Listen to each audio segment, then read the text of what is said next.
Assalamualaikum warahmatullahi wabarakatuh. Halo semua siswa-siswi kelas 12. Bertemu lagi dengan Ibu di mata pelajaran Produk Kreatif dan Kewirausahaan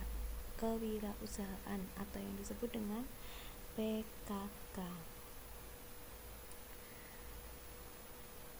Pada kelas 12 ini ya, khususnya kelas 12 APHP, nanti Ibu akan memberikan materi tentang produk massal hasil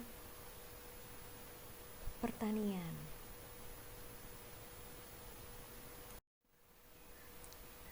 Untuk materi yang pertama, produk massal hasil pertanian.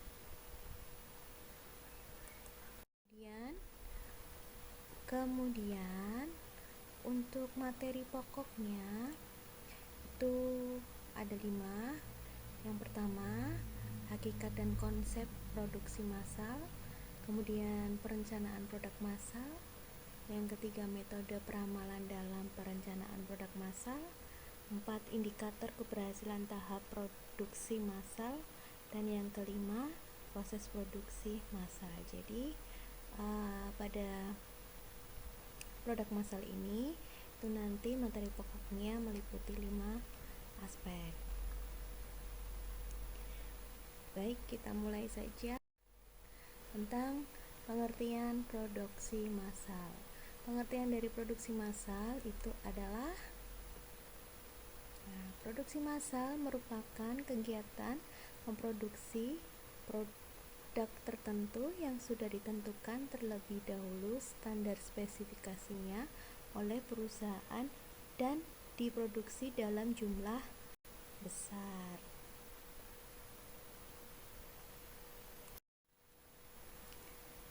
Ada 5 ciri produksi massal, yaitu yang pertama, produk dalam jumlah besar, biaya per unit rendah. Jadi produk yang diproduksi itu dalam jumlah besar sehingga biaya per unitnya atau harga jualnya itu dia lebih rendah. Kemudian yang kedua, tujuan produksi untuk menguasai pasar. Yang ketiga, produksi dijual di pasar bebas. Kemudian yang keempat, hampir tidak ada variasi produk. Maksudnya produk yang diproduksi itu sama dalam satu proses produksi. Jadi setiap harinya jika produksinya satu, ya berarti semuanya sama. Kemudian yang kelima, harus ada persediaan untuk memenuhi permintaan masa tunggu. Nah, jika terjadi kelebihan produk atau overproduction, perusahaan akan memaksa pasar untuk mengambil tindakan untuk melakukan, contohnya seperti promosi, kemudian mengadakan diskon, memberikan hadiah dan lain sebagainya supaya produk cepat terserap oleh pasar. Kelebihan produk massal. Yang pertama, hemat biaya produksi. Hemat biaya produksi ini dikarenakan barang dibuat dalam jumlah besar dan biasanya perusahaan membeli bahan baku dalam jumlah besar sehingga mendapat harga yang relatif murah atau potongan harga. Selain itu, produksi massal biasanya tidak banyak membutuhkan banyak tenaga kerja karena pekerjaannya dilakukan oleh mesin, sehingga hal tersebut mengurangi biaya untuk tenaga kerja. Kemudian kelebihan yang kedua, efisien waktu. Hal ini terjadi karena produksi massal dilakukan oleh mesin dan bekerja dengan cepat. Jadi mesin tersebut itu bekerja dengan cepat, ya. Kemudian yang ketiga, tingkat keakuratan tinggi. Ya, tingkat keakuratan tinggi karena pengerjaan produksi dilakukan oleh mesin dan lebih akurat, efisien dan lebih optimal. Kemudian kelebihan yang keempat, tingkat produksi cepat, karena pengerjaan dilakukan oleh mesin sehingga produk yang dihasilkan atau dipasarkan akan lebih cepat didistribusikan atau disampaikan ke konsumen. Itu kelebihan produk massal ya. Kemudian adapun kekurangan produksi massal. Nah, kekurangan produksi massal ini ada 4 aspek. Aspek yang pertama, kegiatan produksi sangat kaku. Ya, hal ini dikarenakan proses produksi oleh mesin sehingga pengubahan dari desain produk sangat sulit dilakukan. Itu yang pertama. Kemudian yang kedua, kekurangan yang kedua, kurangnya beragamnya variasi. Ya, kurangnya beragamnya variasi produk itu. Jadi salah satu produk massal yaitu adanya kesamaan produk. Hal ini menyulitkan produksi dan dalam memperkenalkan berbagai macam variasi produk untuk memuaskan konsumen yang berbeda-beda. Kemudian yang ketiga itu biaya mesin produksi mahal. Selain biaya mesin produksi mahal, serta biaya perawatannya pun juga mahal. Kemudian yang keempat, tidak ada jaminan. Maksud dari sini tidak ada jaminan itu perusahaan harus memperhatikan permintaan pasar terhadap produk tersebut, tetapi tidak ada jaminan produk tersebut laris di pasaran. Jadi ketika permintaan pasar ya dipenuhi, tapi tidak ada jaminan terhadap konsumen itu nanti produknya itu bakal laris atau tidak di pasaran. Ya, itu jadi kekurangan dari produksi massal.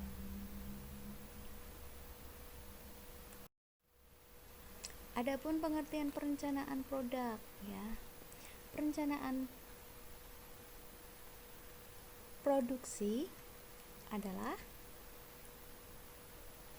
perencanaan produksi dapat diartikan sebagai proses untuk memproduksi barang pada suatu periode sesuai yang telah dijadwalkan melalui pengelolaan sumber daya seperti tenaga kerja, bahan baku, dan peralatan.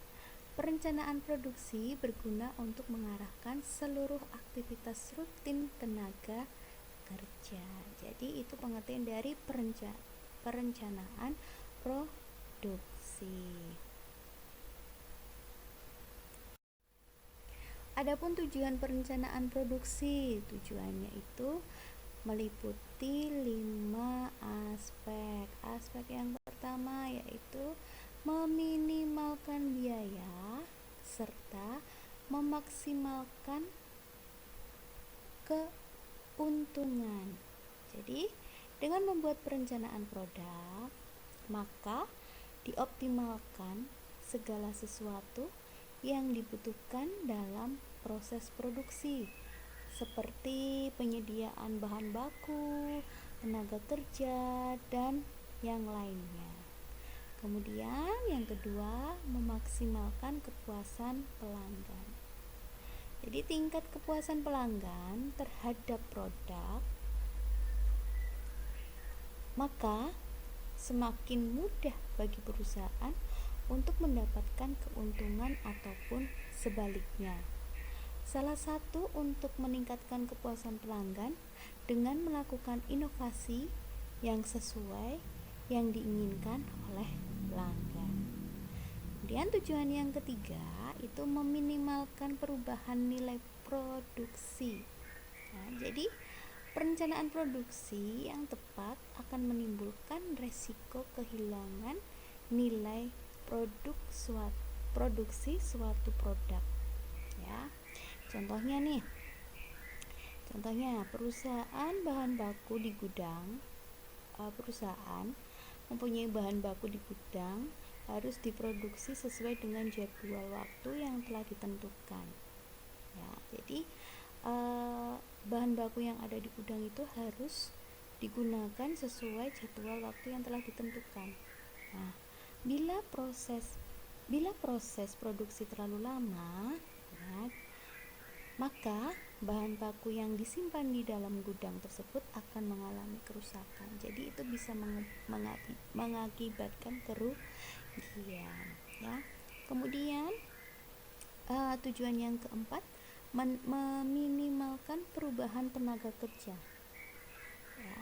Perencanaan produksi yang baik juga akan menentukan berapa banyak tenaga yang harus digunakan untuk menghasilkan suatu produk, ya. Dengan membuat perencanaan yang berkaitan dengan tenaga kerja tersebut, maka biaya tenaga kerja pun bisa diminimalkan, oke, ya. Kemudian tujuan yang kelima, memaksimalkan perlengkapan dan inventaris. Dengan perencanaan yang baik atau dengan membuat perencanaan yang baik, berarti penggunaan perlengkapan yang terdapat dalam pabrik pun juga akan dimaksimalkan. Nah, adapun 3 fungsi perencanaan produksi. Nah, 3 fungsi yang pertama itu adalah menjamin perencanaan produksi dan pemasaran produk. Maksudnya di sini adalah perencanaan yang tepat mampu memudahkan perusahaan untuk menjamin rencana penjualan produk kepada konsumen sesuai rencana yang tepat, ya. Dengan mengetahui beberapa banyak konsumen yang membutuhkan barang tersebut, maka suatu penjualan akan dimaksimalkan berdasarkan jumlah produk yang dihasilkan, ya. Kemudian fungsi perencanaan produksi yang kedua, mengukur kapasitas produksi yang konsisten terhadap rencana produksi, ya. Jadi perencanaan produksi sangat tepat digunakan untuk mengukur seberapa besar perusahaan mampu memproduksi barang serupa dari waktu ke waktu, ya. Dan pengukuran tersebut dapat digunakan untuk memaksimalkan produksi barang secara berkelanjutan, oke, ya. Kemudian fungsi perencanaan produksi yang ketiga, alat untuk memonitor hasil produksi, ya. Hasil dari monitoring digunakan sebagai acuan untuk merevisi produk yang lebih baik. Jadi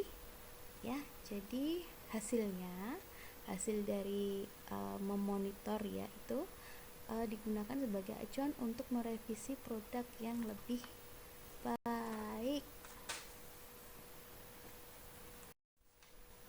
Kemudian unsur perencanaan produk, ya. Unsur perencanaan produk ini ada 5 juga, ya. Yang pertama, tujuan produksi. Tujuan produksi itu dapat dibuat sejelas mungkin, ya, dan mampu dipahami oleh manajemen perusahaan. Tujuannya apa sih? Ya. Kemudian pengukuran dan standar produksi. Artinya di sini perencanaan produksi tidak hanya dilakukan atas tujuan saja, tetapi juga harus mengukur kemampuan konsumen dalam menyerap produk tersebut. Kemudian yang ketiga, perencanaan merupakan fakta objektif, ya. Perencanaan produksi harus apa adanya, ya, dan memiliki pemikiran yang cukup rasional bukan hanya sebagai angan-angan saja. Jadi tidak boleh berandai-andai ya. Kemudian perencanaan harus bisa diukur. Nah, di sini artinya sekalipun hanya mengira-ngira. Jadi sekali kalian harus mengira-ngira ya. Namun perkiraan tersebut benar dan tentunya tidak menimbulkan kerugian pada perusahaan. Setidaknya sudah ada gambaran yang nyata bagaimana perusahaan harus membuat produk berdasarkan bahan baku yang digunakan dan bagaimana proses produksinya sampai ke konsumen. Itu ya. Kemudian yang kelima, tahap awal pelaksanaan produksi. Jadi perencanaan harus menjadi langkah awal ya. Suatu perencanaan itu harus menjadi langkah awal bagi perusahaan dalam menghasilkan barang yang dibutuhkan oleh konsumen. Saat proses produksi harus diawasi dengan ketat berdasarkan bahan baku maupun sumber daya manusia. Oke ya, itu jadi 5 unsur perencanaan produksi. Nah, kemudian di sini ada jenis-jenis perencanaan produksi. Itu yang pertama ya, perencanaan jangka panjang atau yang disebut dengan long range planning ya. Perencanaan jangka panjang itu biasanya perencanaan lebih dari 1 tahun hingga 5 tahun mendatang. Perencanaan jangka panjang meliputi perencanaan dalam mengatur penambahan peralatan, ramalan penjualan yang akan datang, ekspansi pabrik, dan pengembangan produk. Itu berdasarkan jenis perencanaan produk jangka panjang. Kemudian yang kedua, perencanaan jangka menengah atau yang disebut dengan medium range planning ya. Perencanaan yang dibuat untuk kegiatan produksi selama 2-3 tahun mendatang ya. Jadi perencanaan jangka menengah meliputi beberapa kebutuhan kapasitas, berapa banyak kebutuhan bahan baku. Kemudian yang ketiga itu ada perencanaan jangka pendek atau yang disebut dengan short range planning ya.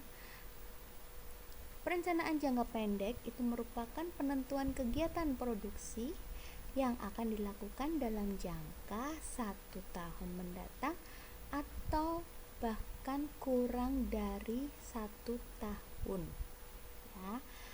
Untuk perencanaan jangka pendek biasanya mengatur persediaan bahan baku, tenaga kerja, dan fasilitas produksi yang dimiliki oleh perusahaan. Jadi itu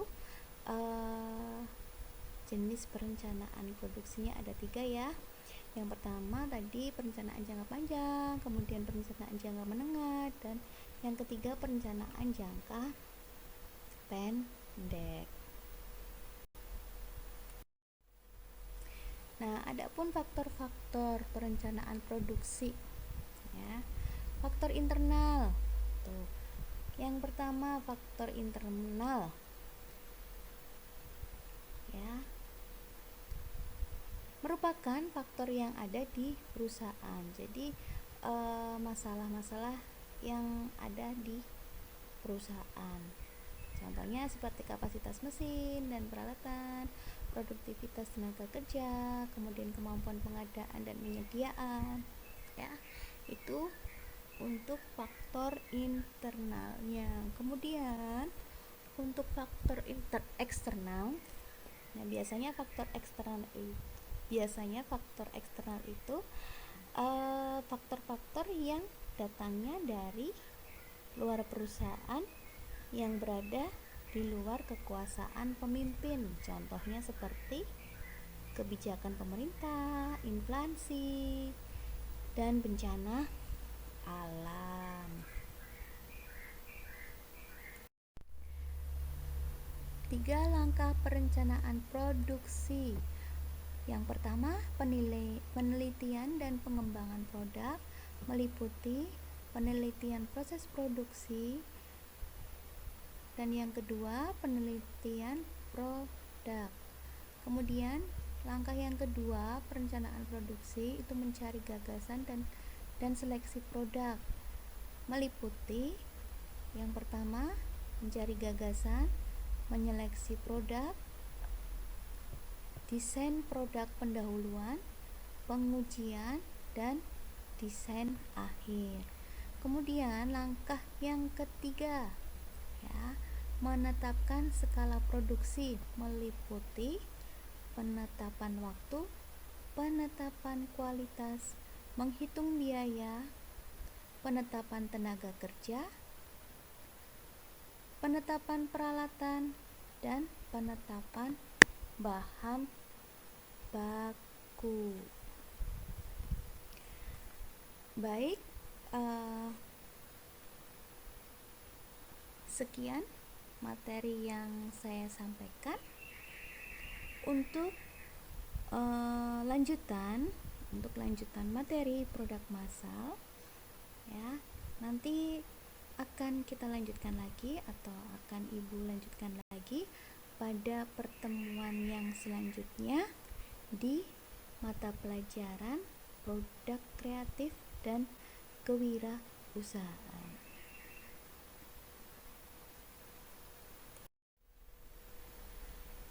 Terima kasih atas perhatiannya dan sampai ketemu pada pertemuan selanjutnya. Wassalamualaikum warahmatullahi wabarakatuh.